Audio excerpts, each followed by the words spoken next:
we started our first full-fledged dental clinic in Chandra. I think many of the students have studied here in Chandra. It was a beautiful, we had transparent walls between the departments. When Dean Dr. Surendra Shetty shouted one staff, all other staff should enjoy. And we could communicate nicely with other departments. We were also young those days.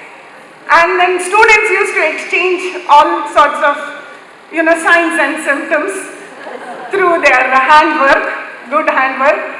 And we staff could communicate through our sinks. There was a common sink between Perio and us, conservative. We used to say hi, bye, transfer, all those things through those openings. 91, we were, first batch was recognized by DCI.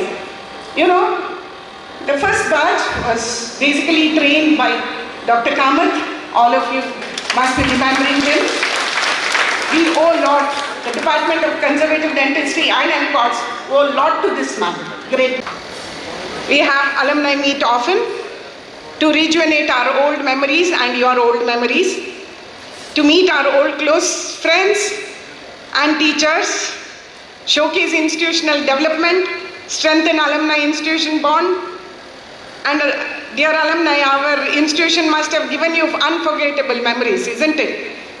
Like these, when you come back, because many students have come, madam, you may not have seen me because I used to bunk the class.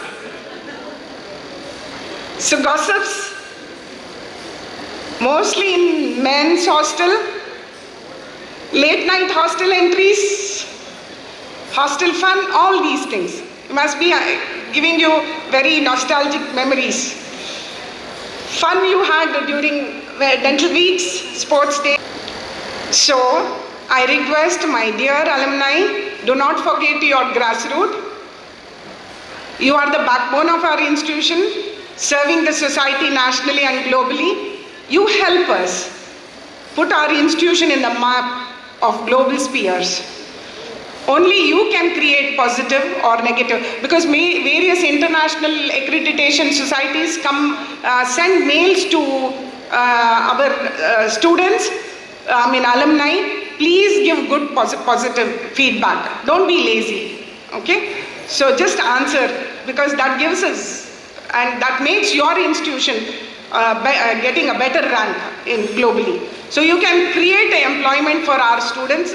If anybody is good, maybe if you have a big establishment, you can pick up our students, and if the student is ready to go and work with you, you can just definitely employ them.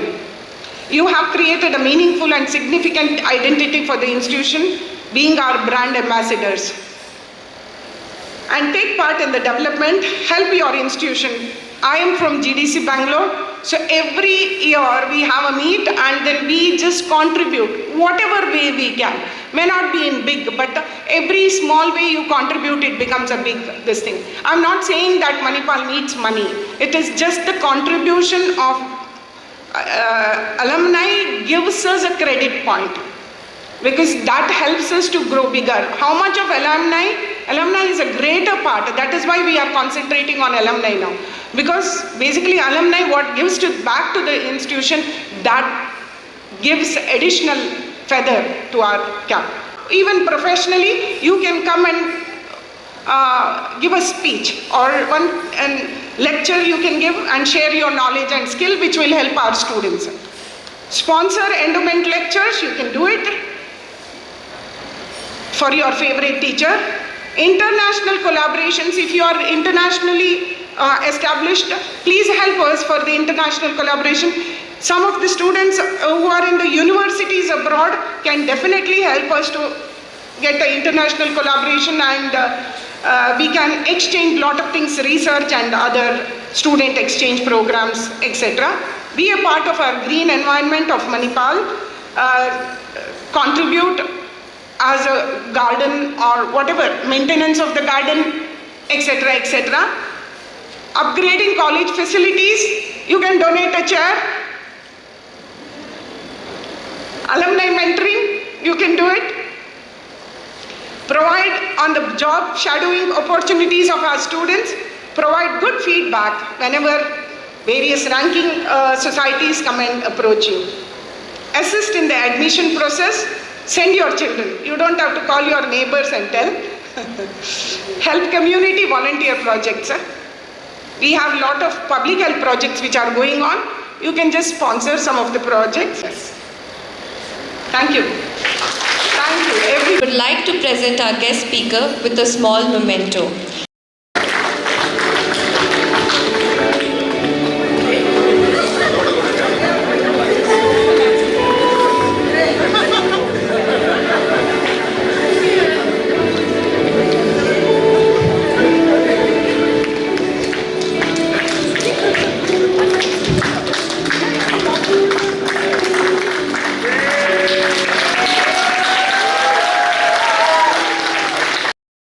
Alumni batch 1992, PG Alumni batch 2005 to introduce our second keynote speaker, Dr. Aravind Shenoy. Good morning all. It's my privilege to introduce to you our teacher, Dr. Aravind Shenoy, who has graciously agreed to take us down the memory lane by giving us one of his famous songs after lectures to make this reunion truly make us feel we are back in our UG days at Cots. Dr. Aravind Shenoy graduated from GDC Mumbai in 1991 with a master's degree in restorative dentistry and endodontics. With over 30 years of clinical and teaching experience, he has established himself as a leading expert in the field. From 1992 to 1999, Dr. Shenoy worked at MCOTS Mango, where he honed his skills and developed a special interest in aesthetics, adhesive dentistry and ceramics. He has an impressive portfolio of over 60 publications and served as a reviewer for several prestigious peer-reviewed journals. Dr. Shenoy is a respected course faculty member for various Indian and international certificate courses of endodontics and aesthetics. He has conducted over 250 lectures and courses in aesthetic dentistry and endodontics, sharing his knowledge and expertise with aspiring dental professionals. As a teaching faculty member and PG guide, for the past 25 years, Dr. Shenoy has made significant impact on the education and training of future dentists. He also holds the position of visiting adjunct faculty professor at Sri Ramchandra Dental College in Chennai. Dr. Shenoy is Distinguished Fellow of the International College of Dentists and holds the esteemed position of editor for two renowned textbooks, the South Asian edition of Phillips' Science of Dental Materials and Endodontics Principles and Practice. These prestigious roles solidify his standing as a leading authority in the field of dentistry. Ladies and gentlemen, presently with you Dr. Aravind Shenoy. So, thank you very much first to Manipal, Nidin and Arati for inviting me here. So, first thing, I thought to myself, where did I start with you guys? With a chalk and a blackboard. Yes, that's what it was. There was nothing else. There were no projectors, there was no OHP, there was chalk and there was a blackboard. I said, that's how... I'm sorry? I never used OHP. OHP was there, but I didn't use it. Just like there is a projector today and I'm not using it. So I thought to myself that I would do justice only if I went back to those times and did it just this way, ex-tempo, with nothing to back me up. So that I could have done this entire presentation with just this, connected to a projector, without a laptop.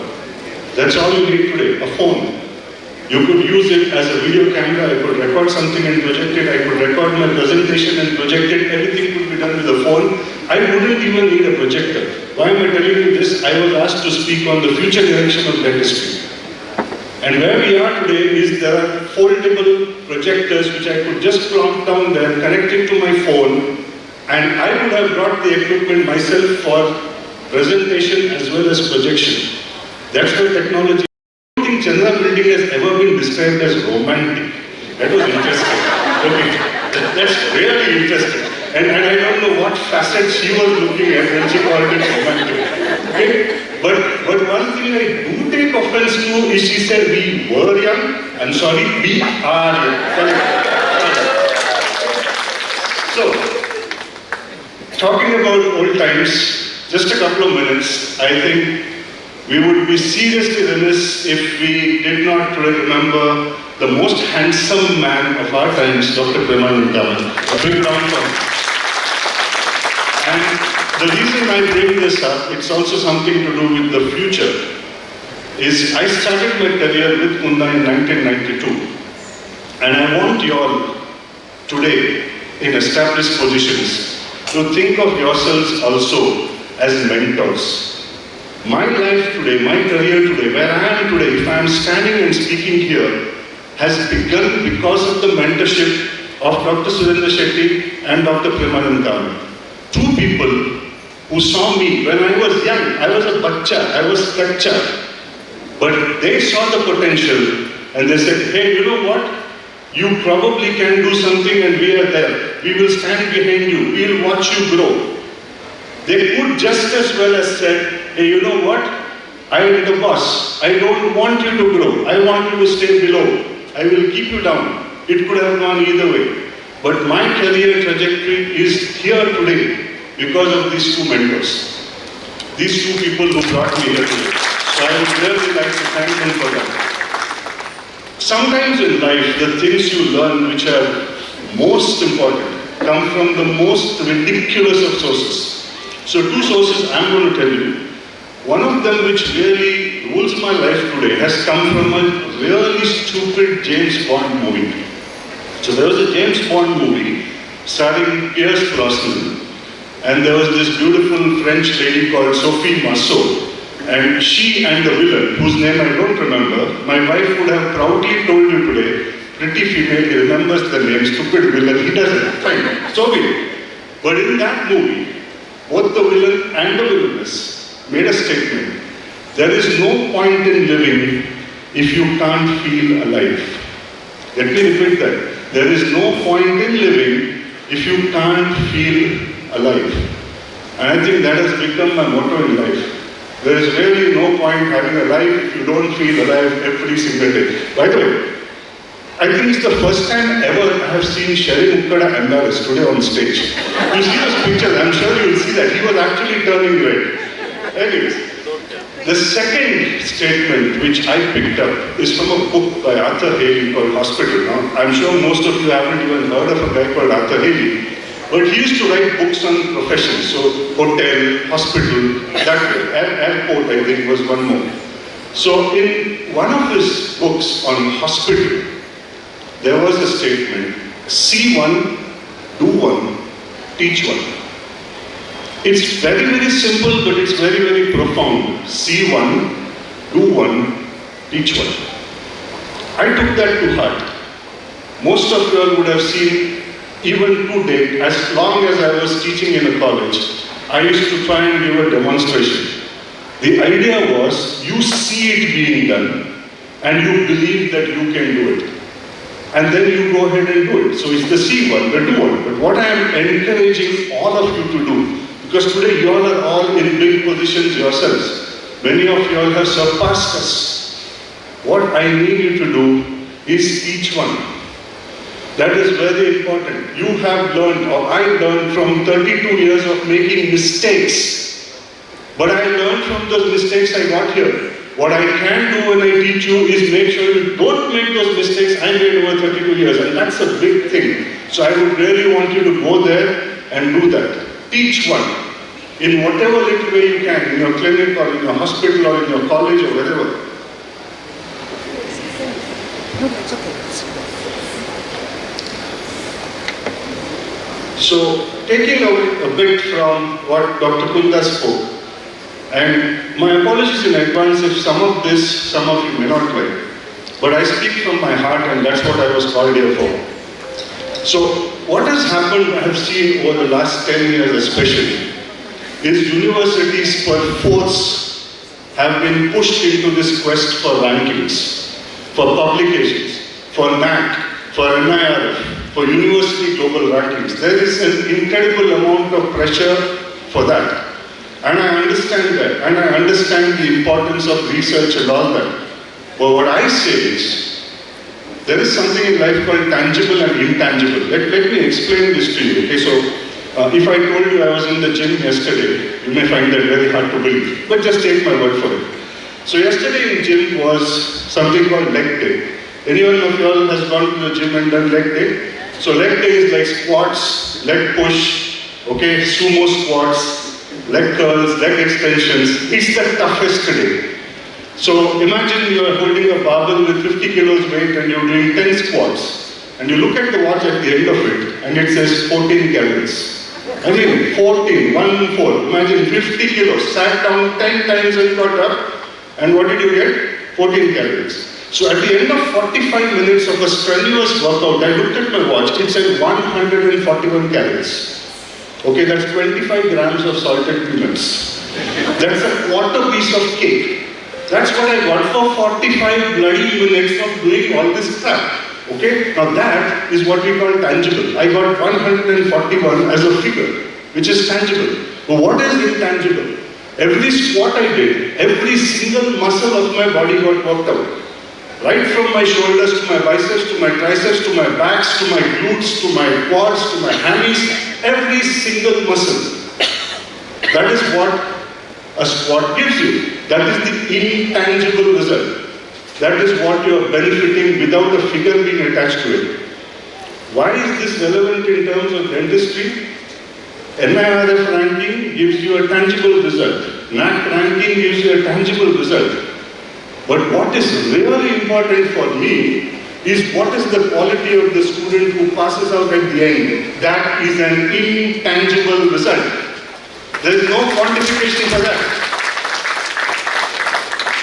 And I think all of us as teachers, seniors, faculty, we have to also think of that, because unlike any other profession, in medicine and in dentistry, these guys, you guys are going out and practicing on human beings, not on a machine. So though there is an intangible quality at the end, I think we need to also focus on that. Just my 2 bits on this. Which brings me to the future of dentistry. What is the future of dentistry? It's good and it's scary. Frankly, if you ask me, I am at the fag end of my career and I'm a little thankful for that. I have a senior colleague here, Ashita, who is my senior contemporary from Bombay. We talked about this intangible when you graduate. She and I, when we did BDS, we had to do gingivectomy on 6 teeth in the BDS final exam. By the time we finished internship, I have personally done flaps, including FMGs, in internship. So if you go back now and look at what comes out at the end of 5 years of BDS, 25 years later with better teaching, better equipment, better everything, are we there or have we actually gone backwards? I'm an outlier. I have been teaching, I have been practicing, I'm doing all kinds of things, meeting people all over. So somewhere I think we have to think about this. So where does this affect us in practice? Our practice has changed dramatically. Dramatically. Let me just take one small example. Orthodontist fighting about aligners coming into general practice. Let me tell you, you can't stop it. You can't stop it. You couldn't stop routine practitioners from doing endo, could you? And why should you, is my question. That's my personal take on it. It is an inevitable sign of times to come that the technology is going to make it easier and easier for everybody to do procedures till you reach a point where you will not be required. I think in 1995, I wrote an article for the college journal when I was working here, in which I said, envisage a day where you enter the clinic, you sit, and you have a robotic arm which will come and it will scan and it will tell you exactly what needs to be done. Today it's a reality. Today it's a reality. You have things like Diagnodent which can diagnose caries. You have non-invasive caries management methods which probably can be handled by robots tomorrow. When I have gone abroad and seen manufacturing facilities in dentistry, I have gone from a point where I have seen in Germany about 20 years back a factory with 100 workers. When I went 2 years back, there were about 10. And that is coming to a dental clinic near you soon. So when we celebrate technology, be really careful. The other thing which is going to happen, and I need you to understand this, there are going to be 2 distinct categories of clinics. There are going to be people who have incredible amount of wealth, maybe fathers, father-in-laws, whatever, where return on investment doesn't matter. That is spare money. It's just like that you take this 2 crores, you start a clinic with 4 chairs, put all the equipment, and then there is the ordinary guy who's already spent a crore on his education. He has to start with 1 clinic. This disparity is just going to increase. And I realized after so many years of practice and building such a dedicated practice, I did have a point where patients came, "Oi." So I got a point where patients said, "Hey, you don't have a scanner. That guy has got a scanner, so he must be better than you." Actually, there is no evidence to show that a scanned restoration is better than a regular restoration. There's none. But it's just the aura created around it by marketing does this. And that's going to happen more and more. There is going to be more and more pressure on you to invest more and more on equipment. And I meet people who have invested 10, 12 lakhs on lasers which are just lying idle now. How many gingivectomies do you actually end up doing? How many soft tissue surgeries do you actually end up doing? And you paid 12 lakhs for a piece of equipment, how much are you going to charge for it? So, my sincere suggestion to all, the younger generation especially, the older generation is already established, okay, you already have somewhere where you've reached. The younger generation is now today forced to make sure that you are different from everyone else. As an endodontist also, you are different from someone else. Let me give you an example. When I started my practice, I was one of the first ones who started doing single visit root canals here. And I was told that I was foolish because they said, everybody else does it in 5 appointments, splits the charges into 5 appointments, so every time the patient is paid less, you're going to do it in 1 appointment, take all the money up front. Over a period of time, what got patients to me was, you're doing single visit, right? So that became a mantra which brought people to the clinic till it reached the point I could not do 2 visits when required because no, for everyone else you're doing single visit, why not for me? Point I'm making is, you have to create a niche area for yourself. Even established practitioners will soon have to do that. And please remember, if you are dependent on social media, the next generation is going to beat you hollow in 5 years. You think you're a stud today, 5 years later they are going to beat you hollow because they will be much better at it than you are 5 years down the line. That's how things change. So, one thing is, be a little wary of this whole concept of artificial intelligence, both professionally and personally. I'm big time into security in computing. I speak on this. So one thing I would really like to tell you in a single minute here, I still have 8 minutes time. Artificial intelligence is going to do, let me put it very simply. Today you go and search for Dr. Aravind Shenoy. In Google, you will get some search results. If you're very smart, you put Dr. Aravind Shenoy and Manipal and dentist. You will get some better search results. Okay? If you're even smarter, you will put Dr. Aravind Shenoy and scandals and girlfriend and distress. You will get some other results. Okay? But it's within a pool of data which is generally available on the internet. Most of it might have come from myself. What's going to happen 5 years down the line? What's going to happen 5 years down the line? When you type in Dr. Aravind Shenoy, this AI is going to drill through the social media of everybody whom I potentially know, including all of you.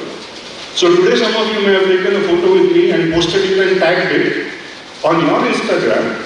Though I am not on Instagram, so you can't tag me because it's posted on your listing. But artificial intelligence will pick up that photo from there and put it on a feed which shows me. So data which you never even thought would come out in the public domain is going to come out in the public domain. So I'm going to tell you this very nicely. If it is something you can say in public, if it is something you can show in public, you post it online. Otherwise, don't. Even if it's a secure feed, it's a protected feed, I don't care what kind of encrypted feed it is. If it is online, it will be there forever. Okay? Second thing I spoke about, this is just my advice to everybody. We in India have this overriding thing, is thin is fit and fat is unfit. Okay? I only encourage you, forget about that and get into some form of exercise. Some form of exercise. It is a very big misconception in India. One thing, I don't need to exercise. Walk for 30 minutes a day, good enough. Some form of exercise. All of you might turn on and say, hey, you know what, you're the last one speaking. But I do exercise regularly. The fact that I am still large, that's the way it is. And taking off from what Kundabala said a little earlier, charity. I think during COVID, most of us would have realized how incredibly lucky we are. We had the same meals, we had the same scotch, we had the same beer, and maybe the same smoke. We didn't have to think twice about where our next meal came from, where millions upon millions didn't know where their next meal was coming from. A typical tendency we all have is, let me build a house, then I will give. Let my child finish education, then I will give. And I once attended with my wife a lecture by a very ordinary person, a manager from a bank who had just retired. And he said, there will always be something more you need to spend your money on. He said, if you have 1 rupee in your pocket today to spare, you give it. Don't wait for it to become 100 or 1,000. Don't be embarrassed by the fact that it is 1 rupee. If you have $1 in your pocket to spare today, you give it. It makes a difference to someone because 100 of you giving $1 becomes $100. So whatever may be your favorite passion, mine is animals and teaching young ladies who need to go to school. For me, that's a passion. As a rule, I don't give to anybody male students. It's always because I think female education is lacking in India. That's my view. And animals, that's my pet passion. Or I give to my Rotary Club for whatever they are doing. You all can pick what you like. Donate a child to the college, start an endowment lecture, whatever it is. Contribute, give back to the society because this society has given so much to you. We are the privileged. We are indeed the privileged. We are educated. We are upper middle class or middle class. We have reached a position in life where you are recognized in society. Whichever town, village, place you are in, you have a name. You go somewhere, you go to the club. Hey, hello. You have a responsibility to this society. And I really encourage you. I'm happy that I've got this chance. You are all doing very well. In your own way, please contribute. Thank you very much for having me here. It's been great talking to you.